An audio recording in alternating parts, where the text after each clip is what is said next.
Hello दोस्तों, स्वागत है हमारे वापस से नए वीडियो में। कैसे हो आप सब लोग? अच्छे होंगे और हम भी मस्त है अभी।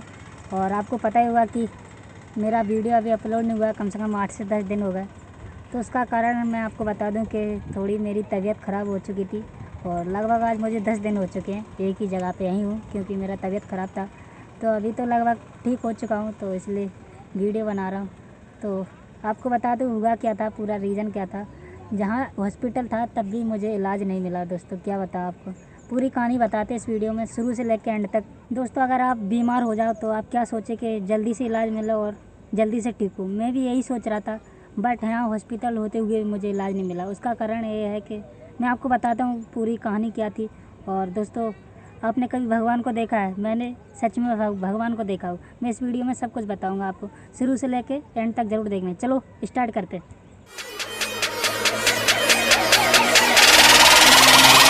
तो दोस्तों हुआ क्या, मैं आपको सब कुछ बताता हूँ। बगल में हॉस्पिटल होते हुए मुझे इलाज नहीं दिया गया, क्यों, क्या कारण, वो मैं सब कुछ बताता हूँ। दोस्तों मैं आपको बताता हूँ हुआ क्या है कि जैसे मैं हैदराबाद से अभी मैं बता दूँ, अभी मैं हूँ आंध्र प्रदेश। और यहाँ पे जो भगवान शिव का ज्योतिर्लिंग है श्रीशैलम मल्लिकार्जुन के नाम से जाना जाता है, जो कि आंध्र प्रदेश में पड़ता है। तो दोस्तों जैसे मैं बता दूं आपको, जब मैं हैदराबाद से यहाँ आया था दर्शन करने के लिए, तो जैसे मैं यहाँ पे आया तो पहले दिन मैंने दर्शन कर लिए थे अच्छे से और वीडियो भी बना ली थी। तो जैसे मैं दर्शन करने के बाद दूसरे दिन यहाँ पे पाताल गंगा है, तो वहाँ नहाने के लिए गया था। नहाने के बाद जैसे मैं वापस जा रहा तो अचानक से मेरी तबीयत ख़राब हो गई थी। तो हुआ क्या, चक्कर और दस्त और बुखार आ गया था अचानक से। तो और इतनी तेज़ तबीयत ख़राब हो गई थी कि एनर्जी ख़त्म हो गई थी, मतलब चलने लायक नहीं था। तो मैं सोचा अभी तबीयत ख़राब हो चुकी है तो चलो यहीं रुक जाते हैं, 1-2 दिन ठीक हो जाएगी तभी यहाँ से जा पाएंगे। तो मैं सोचा कहाँ रुकूँगा, तो ऐसी कुछ अच्छी जगह नहीं मिली, क्योंकि मुझे दस्त भी लग रहा था। एक पब्लिक टॉयलेट थी पास में, तो मंदिर के बाहर एक लंबी जगह बनी हुई है, शेड पड़ा हुआ है, यहाँ पर काफ़ी लोग रात को सोते हुए। तो मैं भी रात को वहीं सो गया। मैं बोला जैसा भी होगा देखा जाएगा। तो मुझे बुखार आ गया था बहुत तेज़, तो बगल में हॉस्पिटल था, मैंने टैबलेट ले ली थी। तो टैबलेट खा के सो गया। तो मैं सुबह देखा तो दूसरे दिन भी तो मेरी तबीयत सही नहीं थी। तो ऐसे ही 3 दिन मैं यहाँ पे सोया। और दोस्तों जगह इतनी ख़राब थी कि मेरी तबीयत ख़राब तो थी, लेकिन रात को मैं ऐसे फुटपाथ पर पड़ा था, तो रात को अचानक से बारिश आ जाती है और पूरा भीग जाता है आसपास से, और पूरा पानी पानी आता है। रात भर सो नहीं पाया दोस्तों। सोचो ऊपर से तबीयत ख़राब और बारिश भी आ जा रही। तो मैंने टैबलेट लेके खा के और सो गया ऐसे फुटपाथ पर रात को, क्योंकि मेरी तबीयत ख़राब थी। तो मुझे कहीं अच्छी जगह नहीं मिली और कहीं जा भी नहीं सकता था। तो दूसरे दिन मैं फिर हॉस्पिटल में गया कि मेरी तबीयत कुछ अच्छी नहीं है और टैबलेट से आराम नहीं है कुछ अच्छा। मैं सोचा कुछ इंजेक्शन मिलेगा। तो मैं हॉस्पिटल में जैसे गया तो उन्होंने टैबलेट ही फिर दे दिया। बोले आप ब्लड की जांच करवाइए। हमकी तो कर दीजिए। बोले ब्लड की जांच यहाँ पे नहीं होती है, आपको यहाँ से 10 किलोमीटर दूर जाना पड़ेगा, गवर्नमेंट हॉस्पिटल है। तो मैं सोचा 10 किलोमीटर दूर कैसे जाऊँगा, और मेरा तबीयत इतना ख़राब है कि बाथरूम करने के लिए 10 बार सोचना पड़ता है, क्योंकि बिल्कुल भी एनर्जी नहीं थी चलने के लिए। बट मैं सोचा क्या करूँ, तबीयत ख़राब है तो जाना पड़ेगा। तो बैग को मैं क्लॉक रूम में जमा करके तो ऑटो लेके मैं चला गया गवर्नमेंट हॉस्पिटल, जो कि 10 किलोमीटर था। जैसे तैसे मैं वहाँ पहुँचा तो वहाँ पे डॉक्टर को दिखाया, तो डॉक्टर ने पर्चा बना के उन्होंने भी वही टैबलेट दे दी जो कि हम 2 दिन से यहाँ पे खा रहे थे, पैरासीटामोल। तो मैं डॉक्टर को बताया, डॉक्टर जी मैं इतनी दूर से यहाँ पे आया हूँ, ये टैबलेट तो मुझे वहीं मिल रही थी, किसके लिए आया हूँ, टैबलेट के अलावा कुछ और ही नहीं। तो मैं बोला कुछ जांच। बोले जांच तो यहाँ पे होती नहीं है। बोले वो तो आपको प्राइवेट में करवाना पड़ेगा। मैं कि अच्छे परेशान हो गए। तो मैं दोबारा बोला कुछ, तो उन्होंने एक बोतल चढ़ा दी पानी की और ORS घोल दे दिया था। तो और मैं वापस आया तो जिससे दस्त बंद हो चुके थे। तो लगभग मेरी दस्त तो बंद हो गए थे, लेकिन बुखार ठीक होने का नाम नहीं ले रहा था। तो मैं वापस उसी जगह पे आ जाता हूँ और फिर सो जाता हूँ ऐसे। और रात को फुटपाथ पे मैं फिर सो जाता हूँ। और भाई रात को फिर अचानक बारिश होने लगती है, और मेरी तबीयत पहले से भी ख़राब थी और रात भर बारिश हो रही है, ना सो पा रहा, पूरा बैग भीग गया और मेरा स्लीपिंग बैग भीग गया। ये वीडियो देखिए आप। तो एक ही जगह पे मैं 3 दिन सोया और रात को बराबर कंटिन्यू बारिश हो गई। तो मैं चौथे दिन मैं सोचा महादेव कुछ भी करिए, मैं यहाँ से हटने वाला नहीं, मैं भी यहीं आज फिर यहीं सोने वाला, कहाँ जाऊँ, मेरी तबीयत ख़राब है। तो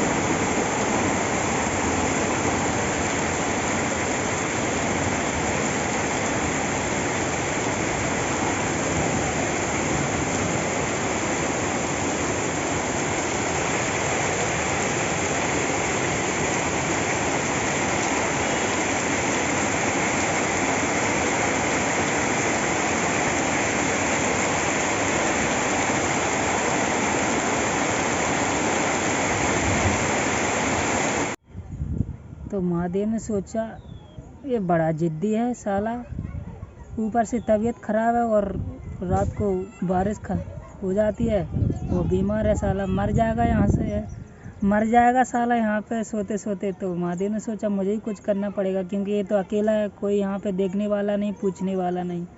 तो मैं चौथे दिन जैसे ही सोने वाला था, और तो मेरा पहले फ़ोन बंद था, क्योंकि मैं फ़ोन बंद करके रखा था, क्योंकि मेरे पास पावर बैंक नहीं है, मेरा चोरी हो गया था और चार्जिंग का कोई स्रोत नहीं था, तो थोड़ा उतना ही ओपन करता था जितना चार्ज चल सके। तो मैं सोने ही वाला था, तो मैं फ़ोन बंद था, तो मैं फ़ोन चालू किया थोड़ा 2-5 मिनट के लिए, तो मेरे पास एक दोस्त का कॉल आता है, और वो दोस्त को आपको पता ही होगा, जो कि मुझे मध्य प्रदेश में पहले जब मैं मध्य प्रदेश में ट्रैवल कर रहा था तब मुझे साइकिल से मिला था, और आपको याद होगा। और उसका जो असम का है वो, तो उसके गांव भी गया था मैं, जब मैं उसके गांव में था असम में, तो उसके घर पे भी गया था खाना खाने के लिए, तब मेरे साथ बसंत भी था। तो वही दोस्त है, वो भी हमारी तरह ट्रैवल कर रहा है साइकिल से, पूरी धार्मिक स्थल की, पूरी ऑल इंडिया ट्रैवल, धार्मिक जगह। तो उसका कॉल आता मेरे पास, तो उससे मेरी कम से कम 1 महीने से भी बात नहीं हुई थी, और अचानक उस दिन कॉल आता और पूछता संतराम कहाँ हो।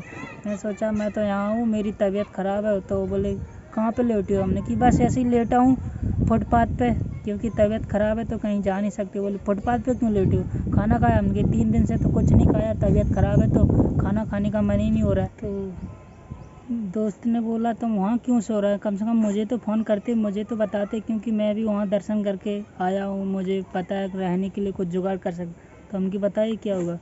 बोला आप वहाँ चले जाइए, एक आश्रम है वहीं 1 किलोमीटर के आसपास। तो मैं बोला मैं कैसे जाऊँ, मेरी तबीयत ख़राब है, मैं खड़े होने के लिए भी इतना ताकत नहीं है। तो बोले जैसे तैसे करके पहुँचो, वहाँ आश्रम है, आप वहाँ चले जाओ, आपके खाने और रहने और दवाई की सब सुविधा हो जाएगी। तो मैं रात को कम से कम 8 से 9 बजे का टाइम हो रहा, तो चलो मैं सोचा चलो अच्छा है, रहने के लिए जगह मिल रहा। तो मैंने लिया महादेव का नाम और बैग टांग के मैं आ गया, जैसे तैसे आश्रम पे आ गया मैं। तो यहाँ पर मुझे अच्छी सुविधा मिली खाने पीने की, और देखभाल भी अच्छी हो रही थी। तो मैं फिर यहाँ पर रुक गया आश्रम पे, अच्छा लगा। और मेरी तबीयत ठीक नहीं हो रही थी, तो मैं सोचा हॉस्पिटल में इलाज कराना पड़ेगा, कहीं प्राइवेट में देखूँगा मैं अच्छे से। तो मैं माताजी को, तो जहाँ पे एक माताजी हैं वो आश्रम चलाती हैं, तो फिर मैंने उनसे पूछा, मैं उनको बताया तबीयत ख़राब है, ऐसा ऐसा प्रॉब्लम है। तो उन्होंने बोला इलाज क्यों नहीं करवाया, यहाँ पे हॉस्पिटल है। तो मैं बोला वहाँ पे गया तो था, बोले जाँच नहीं होती यहाँ पे। माताजी ने बताया माताजी ने बोला जाँच सब होती है, बड़ा हॉस्पिटल है। तो मैं सोचा मेरे से तो मना किया, मुझे तो बताया नहीं ऐसा कुछ कि जाँच नहीं होती यहाँ पे। तो मैं फिर दोबारा गया हॉस्पिटल दूसरे दिन यहाँ से। तो मैं गया, मेरे को वही टैबलेट फिर दे दिया पैरासीटामोल। मैं जब भी जाऊँ वही टैबलेट दे देता। और जांच का बोला, मैं बोलती जो मैडम थे, कंपाउंडर बोलते, जो पर्चा बनाती मैडम थी वहाँ पे, बोलते जांच नहीं होती यहाँ पे नहीं होती जांच, वहाँ पे जाओ, वो 10 किलोमीटर। मैं बोला वहाँ पे मैं जाके गया हूँ, वहाँ पे भी जांच नहीं होती। उन्होंने बोला प्राइवेट में करवाओ, तो बोलती प्राइवेट में करवाओ। मैंने बोला यहाँ पे मुझे लगा ऐसा जांच होता है। बोले नहीं होता, यहाँ पे जांच नहीं होता है। ऐसे बोलता कोई डॉक्टर नहीं है यहाँ पे, वो गांव गए, ऐसा वैसा बोलती मैडम। टैबलेट लेके मैं बाहर देखा बैठा, काफ़ी और भी लोग जा रहे थे अपना इलाज कराने। मैं देख रहा हूँ यार सबका इलाज हो रहा है, सब लोग अंदर जा रहे हैं, मुझे बाहर से ही लौटा देते। मैं लोगों को पूछा क्या अंदर ब्लड टेस्ट हो रहा है, जाँच होता है? तो पेशेंट लोग बोलते हाँ जाँच हो रहा है अंदर। और मैं उनके स्टाफ को पूछता किसी को, तो वो लोग सब मना कर रहे, पता नहीं क्यों, मेरी जांच के लिए क्यों मना कर रहे थे, मुझे समझ में ही नहीं आ रहा है। तो मुझे पता चल गया यार डॉक्टर नहीं है ना, मुझसे झूठ बोल रहे यार, इसका कुछ इंतजाम करना पड़ेगा। तो मैं सोचा ऐसे नहीं, तो मैं फिर वहीं बैठ गया अंदर। तो मैडम बोलती यहाँ मत बैठो, यहाँ से निकलो, बाहर जाओ। तो मैं जो माताजी थी, मैं बोला इनसे कॉल करवाता हूँ कि मैम इनसे बात कीजिए। बोले मैं स्पेशल हूँ क्या तुम्हारे लिए, ये पेशेंट खड़े इनको नहीं देखता? तो ऐसा बदतमीजी किया और मेरे को बाहर निकाल लिया। तो मुझे अच्छा नहीं लगा, तो मैं बाहर आके बैठ गया। मैं फिर सोचने लगा कुछ, मैं सोचा यहाँ पे जांच होती है, सब कुछ है, लेकिन मुझे क्यों, मेरी जांच क्यों नहीं हो रही? तो इसका कुछ इंतज़ाम करना पड़ेगा। तो जब कोई पंगा लेता है तो मुझे बड़ा मज़ा आता है। तो मैं सोचा कुछ करना पड़ेगा। यहाँ पे जो इतना बड़ा मंदिर है, बाहर से लोग आते हैं, बीमार हो जाते हैं तो तबीयत भी बिगड़ जाती है, तो इलाज तो होना चाहिए ना उनका। तो मैं ऐसा कुछ सोचने लगा, तो मैं सोचा चलो पुलिस पे चलता हूँ, कुछ पुलिस वालों को कुछ बोलता हूँ, कुछ या कंप्लेंट करता हूँ, मतलब कुछ तो करेंगे वो, या इलाज करवाएंगे, कुछ तो बताएंगे। तो मैं ऐसा कुछ सोचने लगा बहुत देर तक बाद में। तो मैं सोचा चलो ऐसा क्या करना है यार, जब वो इलाज नहीं कर रहा है मेरा, पता नहीं वो डॉक्टर लोग हैं उनसे क्या करने का, कुछ क्या भिड़ने का, इतना कुछ। मैं सोचा चलो अच्छा नहीं है यार, चलो एक जन का इलाज नहीं हो रहा है, इतने लोगों का इलाज हो रहा है, तो कोई, मैं ऐसा सोचने लगा। मैं सोचा चलो छोड़ो, प्राइवेट में देखूँगा मैं इनसे क्या करना है अब इनके बारे में। तो मैं वापस आ गया आश्रम में, फिर मैं वापस आ गया। तो माताजी को बताया मैं, मेरा तो जांच नहीं किया माताजी वहाँ पे, और मेरे से बात भी नहीं की उन्होंने, बदतमीजी की जो डॉक्टर ने थी उन्होंने। तो ऐसा कुछ मैं माताजी को बोला, बोले ऐसा क्या, मैं बोलते ठीक है मैं देखती हूँ। माताजी ने बताया, बोले ठीक है मैं देख। तो माताजी ने बोला चलो मैं देखती हूँ, कुछ करती हूँ मैं। तो माताजी ने बोला आज रुको, कल मैं किसी को तुम्हारे साथ हॉस्पिटल भेज दूँगी। तो मैं सोचा चलो ठीक है, कुछ तो किया जाए। तो माताजी ने एक अन्ना अन्ना एक अन्ना थे, तो उनसे बोला आप इनके साथ जाइए हॉस्पिटल में, आपका इलाज हो जाएगा। तो वो अन्ना थे, यहाँ पे मंदिर में ड्यूटी है उनकी, मंदिर में ही ड्यूटी करते हैं वो। तो मैं बोला ठीक है। तो माताजी बोली अन्ना है वहीं पे आ जाएंगे, तो आप हॉस्पिटल जाओ, वो वहीं मंदिर में ड्यूटी करते हैं, तो मैं फ़ोन करती हूँ वो आ जाएंगे। तो मैं बोली ठीक है। तो अन्ना 2 दिन पहले भी यहाँ आए थे, तो मैं उनको देखा था। तो मैं बोली ठीक है मैं जाता हूँ हॉस्पिटल। तो मैं जैसे हॉस्पिटल गया तो अन्ना को फ़ोन किया, अन्ना थोड़ा बिजी थे, तो अन्ना आ नहीं पाए। माताजी ने बोले अन्ना बिजी हैं, वो आज आ नहीं पाएंगे। तो उनकी अच्छी प्रॉब्लम हो गई, परेशान। मैं बोला चलो दूसरे दिन देखता हूँ। तो मैं फिर आश्रम में आ गया। 5-6 दिन ऐसा हो गया कि मेरा इलाज नहीं मिल रहा था, तबीयत बढ़ती जा रही थी। तो मैं फिर वापस आ गया माताजी के पास, ठीक है। फिर मैं दूसरे दिन जाता हॉस्पिटल, जी अन्ना को फ़ोन लगाती हैं, और फिर अन्ना जी आते हैं वहाँ पे हॉस्पिटल में, और अंदर जाते हैं तो जी आते हैं। तो अन्ना जी तो ड्यूटी करते हैं मंदिर में, तो अन्ना जी को तो सभी लोग जानते हैं, और अन्ना को हिंदी बिल्कुल नहीं आता, बिल्कुल तेलुगु बोल रहे थे। तो मैं जैसे अन्ना के साथ हॉस्पिटल में जाता, और मैडम मेरी तरफ देखती है, वैसे देखती हूँ, ये कहाँ से आ गया भाई, किसके साथ आ गया भाई, ऐसे देख रहा है, ये कौन है भाई, इसका क्या रिलेशन है, ऐसे देख रही। मैडम कुछ नहीं बोली, पर्चा बना दिया। वो बोलती जाओ दिखवा लो अंदर, ऐसे बोल रही मैडम। मैं बात ही नहीं किया, कुछ बोले ही नहीं मैडम को, तो बस मैं नाम बोला, पर्चा बना दिया। अन्ना ने बोला अभी बैठो, अभी मत दिखवाओ, मैं डॉक्टर को बुलवाता हूँ स्पेशल। उसमें 2-3 डॉक्टर थे, तो अन्ना के जो डॉक्टर थे, मतलब उनसे अच्छा पर्चा था, तो वहीं पे काम करते हैं मंदिर में, तो वो लोग जानते रहते। तो मैडम बोली आपने दिखवा लिया, मैं वहीं पे बैठा। हम क्या अभी नहीं। अन्ना ने बोला पता नहीं आप उसमें क्या बोल रहे हैं, अन्ना को हिंदी नहीं आती। तो अन्ना बोलते मैं डॉक्टर बुला रहा हूँ। अच्छा। मैडम बोले अच्छा बैठो। मैं वहीं बैठा मैडम के सामने। तो पता नहीं अन्ना ने कॉल लगाया डॉक्टर को, तो डॉक्टर आए, कॉल लगाया डॉक्टर को, तो डॉक्टर पता नहीं फ़ोन नहीं उठा रहे। तो अन्ना बोले आप बैठो मैं अभी आता हूँ। तो अन्ना खुद गए बाइक से, और डॉक्टर को लेके आ गया अपने साथ। तो डॉक्टर आते हैं अंदर, और फिर मैं जाता हूँ डॉक्टर को दिखाता हूँ, और डॉक्टर अंदर ले जाते हैं। सब लोग पेशेंट दिखा रहा है, अलग दूसरे डॉक्टर बैठे थे, सबकी लाइन लगी थी। लेकिन मैं जो अन्ना ने बुलाए थे स्पेशल डॉक्टर, उनको जो उसी में बैठते थे, तो मैं गया, उनको मैं देखा, लैब में लेके गए, मेरी जांच की, खून निकाला उन्होंने, खून टेस्ट किया। मैं डॉक्टर को बताया, डॉक्टर जी को मैं पूरी बात बताया। डॉक्टर बोलते मेरे को हिंदी नहीं आता, उनकी अच्छी प्रॉब्लम हो गई, क्या बताऊँ मैं आपको। डॉक्टर जी बोले हिंदी छोड़ के सब आता हो। तो मैं बोला क्या बताऊँ। बोलिए ठीक है, बोलो क्या बोलना चाहते, थोड़ी हिंदी आती है। मैं बोला डॉक्टर जी मुझे कम से कम 8 दिन हो गया आज, और 8 दिन से मेरी तबीयत ख़राब है, मेरे को टैबलेट के अलावा कुछ नहीं दिया जा रहा, और यहाँ पे मैंने किया गया ऐसा वैसा मैं बताया। उनके पेशेंट के साथ भेदभाव होना नहीं चाहिए वैसे तो डॉक्टर हंस रहा, बोले कोई दिक्कत नहीं, ये भगवान शिव की जगह है, बोले आप सही जगह पे आ गए, आप कोई टेंशन नहीं है, सब महादेव की कृपा है बोलते।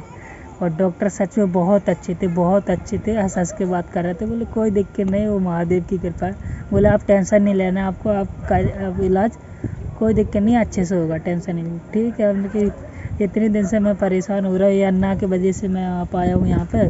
बोले कोई दिक्कत नहीं, आ तो गए, पहुँच तो गए आप सही जगह में भी। वो तो सही है डॉक्टर जी, डॉक्टर बहुत अच्छे थे, बहुत अच्छे थे। उन्होंने खुद अपने हाथ से इलाज किया मेरा, बताओ। उन्होंने ब्लड टेस्ट करके बोले ठीक है 1 घंटा बाहर बैठो, मैं बुला लूँगा आपको। तो मैं जैसे बाहर आया हॉस्पिटल में और वहीं बैठ गया मैं, जो मैडम मेरे सामने बैठी वो मेरी तरफ देख रही। मैडम भी सोच रही मैंने इसके साथ बदतमीज़ी की और मैंने इसको ब्लड टेस्ट की मना किया और इसने ब्लड टेस्ट करवा लिया। तो मैडम मेरी तरफ देख देख के हंस रही और मैं बात नहीं कर रहा हूँ। वो मैडम मेरे से बात करने की कोशिश कर रही बार बार। तो बोलते आप वही हो ना, कल आए थे, ऐसा वैसा हंस रही है मैडम। हम क्या, हम वही हैं वैसे हंस रही, लेकिन मैं बात नहीं करना चाह रहा था क्योंकि मेरे को इतना गुस्सा था। आप इतने दिन से झूठ बोल रहे हैं यहाँ पे, पता नहीं। और बगल वाले में जो मेरे बगल में थे ना, तो उसको बता रही मैडम ऐसा ऐसा, ये मैं बोलते ये कल आया था, मैं इसको समझ नहीं पाया ऐसे वैसे। मैं बोलता अब मैं आपसे क्या बोल रहा हूँ, आप बात ही नहीं कर रहे मैं। तो बस मैं फिर 1 घंटा होने के बाद मेरे को डॉक्टर ने 2 इंजेक्शन दिए। उसको बोला, एक डॉक्टर होते तो उन्होंने इंजेक्शन लगाया सब कुछ। तो मैं जाते वक्त तो मैडम को बोला टैबलेट दो, उसी मैडम को। तो मैडम मुझे टैबलेट देने लगती और वो हंस रही है बहुत ज़्यादा, मेरे से बात करने की कोशिश कर रही है लेकिन मैं बात नहीं कर रहा हूँ। सोचो, वही 2 दिन पहले सोचो, 2 दिन पहले इतनी गुस्सा हो रही थी, वो मेरे से बात नहीं कर रही थी, बदतमीज़ी कर रही। और 2 दिन के बाद जब मेरा इलाज हुआ उसी हॉस्पिटल में, तो खुद ही मतलब शर्मसार हो गई अपने मन में, बताओ। डॉक्टर हो के शर्मसार हो गई, हंस रही, मतलब बात कर रही खुद अपने मन से। मैं कुछ नहीं बोल रहा, खुद मेरे से बात कर रही। डॉक्टर जी मेरे को बोलती मैडम आप तो हीरो बन गए। बोले हीरो लग रहा है। हमने मैडम ऐसा कुछ नहीं है, वो तो सब महादेव की कृपा है। बोले ठीक है, कोई टेंशन नहीं लेना बाबू, ज़्यादा मत सोचना, ठीक हो जाएंगे। बोले आप बस वॉकिंग करना है वो। बोले आप तो हीरो लग रहा है, हीरो बन रहा है, ऐसे कुछ बोल रही है। हमने नहीं मैडम ऐसा कुछ नहीं। फिर मैंने भी अच्छे से बात करी, प्यार से बात करी, तो मैडम खुश हो गई। मैं बोले आप लड़ने से क्या, कुछ बोलने से फ़ायदा, अच्छा है कि हंस के बात करो। तो मैं बात बताया फिर पूरा उनको। मैं बोला मैं ऑल इंडिया ट्रैवल कर रहा हूँ ऐसा वैसा। और तो मैडम बहुत खुश हुई। फिर मैडम ने अच्छे से बात करी, फिर मैडम ने मेरे को बैठाया, बताया। और मैडम ने बोली ठीक है आप चाय पी के जाओ, वैसे बोलती। वो चाय मंगवाई तो मैंने चाय पी फिर। और बस फिर क्या, मैं निकल आया बाहर। और तो ऐसा भी होता रहता है बड़े बड़े देशों में, छोटी छोटी बातें। तो मैं सोचा कभी कभी क्या होता है कि कोई ऐसा करता तो ऐसा लगता है ऐसा करना चाहिए वैसा। तो मैं सोचा कभी कभी ना लड़ाई ना प्यार और शांत रह के भी लड़ाई को ना प्यार और शांत रह के भी लड़ाई को लड़ी जा सकती है। तो ऐसा ही कुछ हुआ, आपने देखा होगा। और मुझे काफ़ी गर्व महसूस हुआ, अच्छा लगा। मतलब देख रहा, मैं कुछ नहीं बोला, ना चिल्लाया, ना किसी को कुछ बोला, सब महादेव की कृपा। मैडम को इतना शर्मसार होना पड़ा कि क्या ही बता। मैडम खुद सोच रही होगी मैं किसके साथ क्या किया। कभी कभी ऐसा होता है, बता। उसी हॉस्पिटल में मुझे मना किया गया है, टैबलेट पे टैबलेट दिया जा रहा था। अगर 8 दिन पहले मुझे इलाज मिलता, अगर वही जांच करती तो मैं और जल्दी ठीक हो जाता, बट कुछ नहीं। मेरा इलाज भी उसी हॉस्पिटल में हुआ। पहले तो मैं सोचा चलो यार वीडियो बनाते हैं हॉस्पिटल के ऊपर, बट मैं सोचा चलो छोड़ो, मेरा इलाज नहीं हो रहा, इतने लोगों का इलाज होता है। डॉक्टर को लोग भगवान मानते हैं और हम भी मानते हैं, ऐसा कुछ नहीं। बट तो मैं सोचा चलो ऐसा हल्ला कुल्ला कुछ करने से कुछ फ़ायदा नहीं। तो मैं सोचा लड़ाई को ना कभी कभी प्यार और शांत रह के भी जीत सकती है। तो मुझे अच्छा लगा उस दिन मैडम ने बात की और अभी मैं ठीक हूँ। लगभग मुझे 10 दिन हो गया तबीयत ठीक होने में, आज मैं अच्छा हो गया। कल मेरी जांच हुई थी और कल ही मुझे इंजेक्शन दिए थे, तो आज मैं लगभग अच्छा हूँ, ठीक हूँ। और मुझे यहाँ पे इसी जगह पे कम से कम आज मुझे 10 से 11 दिन हो गया, क्योंकि मुझे इलाज ही नहीं मिल रहा था भाई। तबीयत इतनी ख़राब थी, हर दिन वही टैबलेट मिल रही थी पैरासीटामोल, क्या हो रहा था उससे, कुछ नहीं।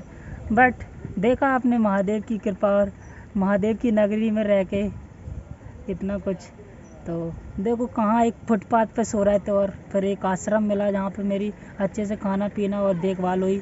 और उसके बाद उसी हॉस्पिटल में मुझे इलाज मिला। यहाँ पे सोच सको 2 दिन पहले मना कर रहे थे, सब महादेव की कृपा। डॉक्टर जी ने भी बोला सब महादेव की कृपा है। तो देखो सब कुछ महादेव की कृपा है, अच्छा है। और तो चलो अब दिखाते हैं हम आश्रम में, जिस आश्रम में हम रुके हुए और माता जी से मिलवाते हैं। तो फाइनली आपको बताते हैं और मिलवाते हैं माता जी से, और जो माता जी का आश्रम है। ये रहे हमारी माता जी। प्रणाम माता जी। तो आपको बता दें, मैं कम से कम मैं 8 से 7 दिन हो गए, मुझे 7 से 8 दिन हो गए, और माता जी के यहाँ पर रह रहा, पी रहा, खा रहा हूँ। और माता जी ने पूरी मेरी सेवा की, मतलब खाना से लेके दवाई तक। तबीयत इतनी ख़राब थी, जिस दिन मैं आया ना, माता जी के पैर छूना भी भूल गया था उस दिन।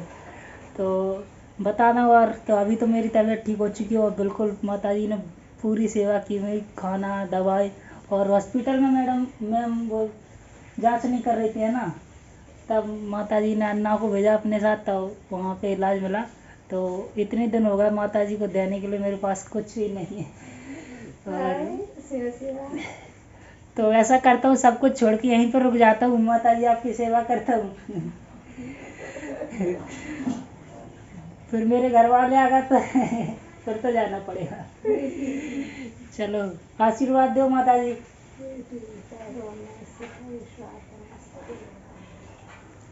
काफ़ी अच्छा लगता है कोई बीमार हो, और इतनी मैंने देखा यहाँ पे। और मैं जिस पहले दिन आया था तो यहाँ पे ज़्यादा नहीं, 5 जन ही थे, और मैं देखा यहाँ पे काफ़ी लोग आते जाते रहते हैं। तो यहाँ पे आश्रम है, गरीबों की सेवा की जाती है, ज़रूरतमंद लोग की। तो मैं बिल्कुल ठीक हो चुका हूँ। तो आप आगे की यात्रा स्टार्ट करते हैं माता जी का आशीर्वाद लेके। तो ये रहा माता जी का बाहर से आश्रम, ऐसा दिख रहा। और बता दे भाई, काफ़ी पेड़ पौधे यहाँ पे, हरियाली मस्त, आयुर्वेदिक से सब कुछ यहाँ पे मिलेगा। नींबू, केला। एक किसका है? फूल आ रहा है इसमें। बहुत सी चीज़ें यहाँ पर, और रंग बिरंगे फूल मिलेंगे भाई यहाँ पे आपको। काफ़ी अच्छा। ये सीताफल खड़ा हुआ है देखिए, है ना माता जी। और माता जी ने देखिए मस्त टीका मीका लगा के, तिलक और चुनरी भी दे दी हमको, और विदा कर रही है माता जी। चलते हैं फिर, चलो आशीर्वाद दो। ओके चलो ठीक है, चलते हैं। ओके माता जी। बहुत सी चीज़ें यहाँ पर खड़ी हुई हैं, तुलसी उलसी, ये देखिए काफ़ी अच्छी जगह पर रहती माता जी। कितने सारे फूल खड़े हुए हैं यहाँ पे। भाई जब मैं आया था तो बहुत ज़्यादा बीमार था, और इतना अच्छा ठीक करके माता जी मुझे भेज रही हैं, तो क्या ही बोलूँ माता जी के लिए। तो चलो चलते हैं। और ये सब हमारे एक दोस्त मित्र थे, उनकी वजह से हुआ, तो उनको भी बहुत बहुत थैंक यू। और तो चलो चलते हैं आगे, और अभी हम जा रहे हैं तिरुपति बालाजी की तरफ। तो फिर मिलते हैं एक नेक्स्ट ब्लॉग में। और यह वीडियो कैसा लगा, अच्छा लगा हो तो लाइक करें, शेयर करें, और चैनल पर नया हो तो चैनल को सब्सक्राइब करें। और आज से वीडियो कंटिन्यू आएगा। और आज मुझे 10 दिन हो गया भाई, एक ही जगह पे भाई, कितना बोर लगता है भाई, इतना तबीयत ख़राब। पर चलो कोई नहीं, मिलते हैं फिर एक नेक्स्ट वीडियो में। तब तक के लिए बाय बाय दोस्तों।